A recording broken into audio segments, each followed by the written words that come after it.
Ekitongole ekikola ku by'emiwendo n'embalirira ekya Uganda National Bureau of Statistics kifulumizza alipoota ekwata ku miwendo gy'ebintu ebikolebwa mu makolero n'ebyo ebizimbisibwa.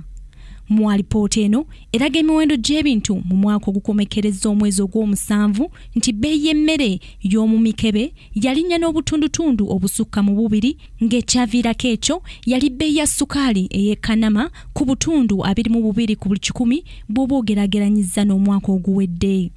Byo ebintu eby'omu makolero bbeeyi yabyo yalinnya omwaka oguwedde nga kitegeeza nti omuntu yenna eyagula ebintu ng'abijja mu makolero yakozesa ssente nnyingiko omwaka guno okusinga ku guwedde. Bw'oba ogeraageranyizza era emiwendo gyegimu mu nnaku 3 eziwedde nakyo kikulaga nti omuntu eyagula ebintu mu mwezi ogw'omusanvu yakozesa ssente nnyingi okusinga ku mwezi ogw'omukaaga ng'abijja mu makolero.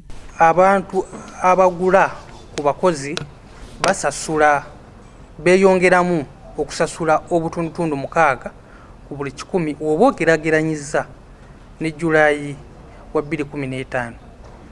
Okweyongera kuno kulwaho okutuuka mu katale abaguzi gye bagula ebintu oba oluusi obutatuukirayo ddala nga kutono nga tekusobola kukaka basuubuzi oba abatunzi mu maduuka kwongeza miwendo bye batunda.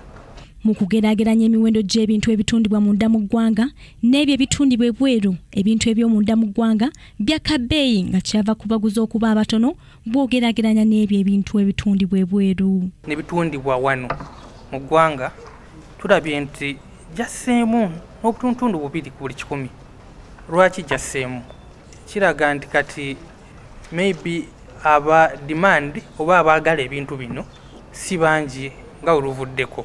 Nakalema Grace, Kingdom TV, amalindirire. This is Kingdom TV.